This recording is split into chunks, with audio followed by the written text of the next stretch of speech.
Ça, c'est bien la question de la rentrée.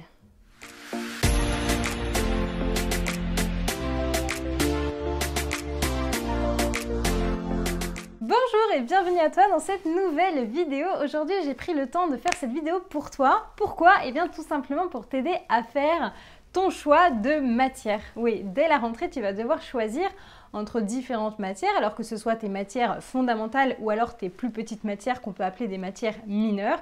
C'est un choix quand même important, que tu sois en première année, deuxième année, troisième année et puis même en master évidemment. Alors, comment faire un choix de matière qui soit pertinent, qui t'aide toi à avancer dans tes études, mais qui ne te porte pas préjudice, si je puis dire, pour ta sélection en master? Alors, je te rassure tout de suite, rien n'est définitif. Ce n'est pas parce que tu choisis une matière en L1, L2 ou L3 que ça va conditionner ta vie. Oui, dis-toi bien que ceux qui passent le CRFPA, ceux qui choisissent donc une spécialité au CRFPA, n'auront aucune obligation d'exercer cette spécialité dans leur avenir professionnel. Donc ce n'est pas ta petite matière en L1, L2 ou L3 qui va venir conditionner ta vie, donc don't panique. Par contre, il ne faut pas négliger pour autant ce choix de matière. Déjà, choisir sa matière, c'est un moment qui est génial.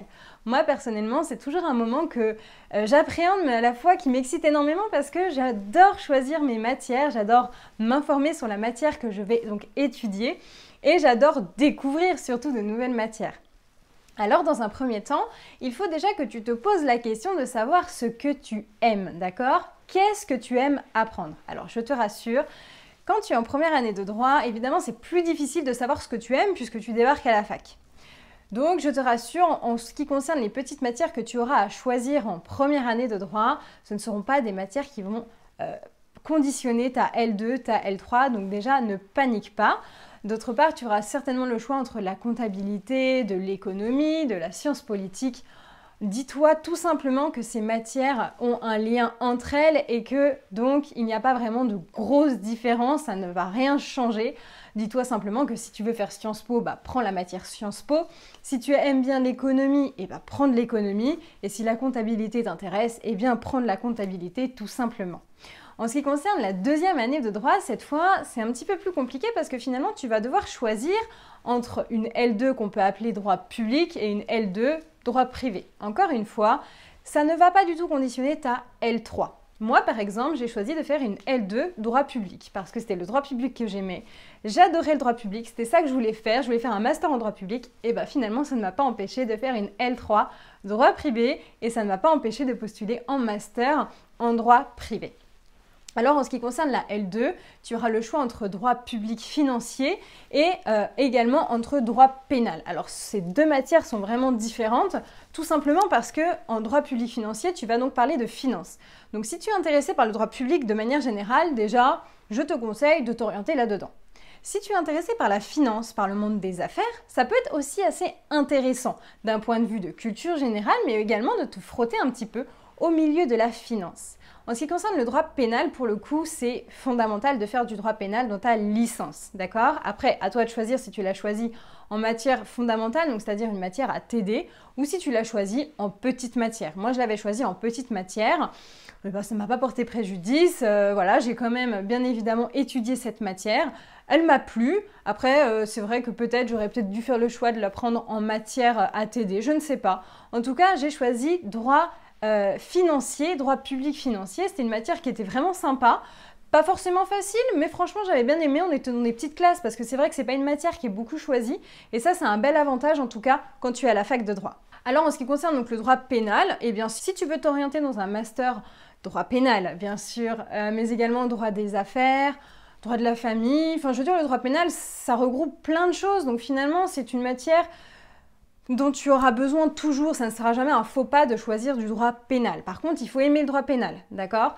Moi, c'est vrai que j'aime pas trop le droit pénal, alors j'aime bien le droit pénal des affaires, mais tout ce qui touche au crime, au délit, c'est pas une matière qui me rassure. C'est voilà, après tout dépend le degré de sensibilité de chacun, j'imagine. Mais moi, c'est vrai que c'était pas une matière qui me ravissait. J'avais pas forcément envie d'étudier ça à 8 h le matin. Donc j'avais choisi droit public financier. Et de toute manière, c'est le droit public qui m'intéressait à l'époque. Donc voilà les deux matières que tu auras à choisir pour l'année prochaine si tu rentres en deuxième année de droit. Après, bien sûr, à cela, tu auras des petites matières qui vont s'ajouter. Ici, fais ton choix en fonction de ce que tu aimes. Et fais attention de ne pas choisir un intitulé parce qu'il te paraît bien. Choisis une matière dans laquelle tu as envie de travailler, si l'intitulé t'intéresse, et puis si ça te fait penser peut-être à une matière que tu as déjà étudiée et dans laquelle tu étais à l'aise. Parce qu'encore une fois, ce qui va compter énormément l'année prochaine, c'est également ton niveau. Donc ne choisis pas une matière parce que ça paraît bien, parce que si tu te plantes, eh bien c'est ça qu'on va retenir. C'est pas le fait que tu aies choisi cette matière, mais on va bien retenir le fait que t'as pas validé. Et ça serait vraiment dommage pour toi. Pour la 3e année de droit, là c'est plus compliqué, parce que là tu vas vraiment choisir ta spécialité. L3, droit public, L3, droit privé. Alors bon, bien sûr, je grossis un petit peu. Bien évidemment, il y a des facultés qui proposent finalement des L3 mixtes, où tu peux vraiment mélanger un petit peu les matières, auquel cas, tant mieux pour toi. Mais si tu veux te spécialiser, à toi de choisir donc droit privé ou droit public. Je ferai une vidéo peut-être pour te donner un petit peu des conseils en fait pour choisir L3 droit public ou droit privé, dans le sens où moi j'étais partie pour une L3 droit public et au dernier moment je suis partie sur du droit privé. Donc j'aurai à cœur et j'aurais vraiment envie de te présenter en fait mon choix et pourquoi j'ai fait ce choix-là.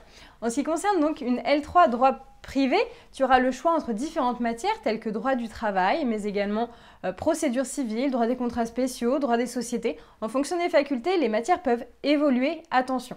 Toutefois, finalement, on retombe un peu tous sur nos pattes. Moi, je tiens à mettre en avant une matière que j'ai découvert en L3 et qui m'a énormément plu, pourtant j'avais beaucoup d'a priori dessus. C'était donc la matière droit social. Alors ça paraissait pas super et pour autant j'ai adoré cette matière. En plus de ça, j'avais vraiment un bon niveau. J'ai validé avec 15 de moyenne dans mes 2 semestres, donc c'est vrai que j'étais ravie en fait tout simplement. Et c'est vrai que c'est hyper motivant en fait de réussir dans une matière, de bosser et de réussir. Donc voilà, moi j'ai découvert cette matière qui est vraiment super. Elle n'est pas beaucoup connue et pour autant, elle ouvre de super perspectives d'avenir et ça c'est pas négligeable quand on rentre à la fac de droit. Après, en ce qui concerne le droit public, eh bien, là également, tu auras des matières fondamentales à choisir, mais bien sûr que si tu t'orientes dans une L3 droit public, il est préférable que tu postules dans un master en droit public, mais pour autant, ça ne te ferme aucune porte. Attention, ce n'est pas parce que tu as choisi une spécialité en L3 que c'est terminé pour toi, que tu es obligé de te conditionner à cela. Non, bien au contraire. À toi, bien sûr, de motiver comme il te doit au sein de ta lettre de motivation, ce pourquoi tu souhaites changer de spécialité. Donc voilà, en ce qui concerne tes matières, n'hésite pas à m'envoyer un petit message sur mon compte Instagram, le droit en 5 minutes. Moi, j'aurai à cœur de vraiment t'aider à choisir tes matières ou t'indiquer tout simplement à quoi correspond cet intitulé pour t'aider à faire le meilleur choix pour toi. En tout cas aussi, n'hésite pas à commander mes fiches de révision en lien dans ma description. Et moi, je te dis à bientôt et bonne rentrée!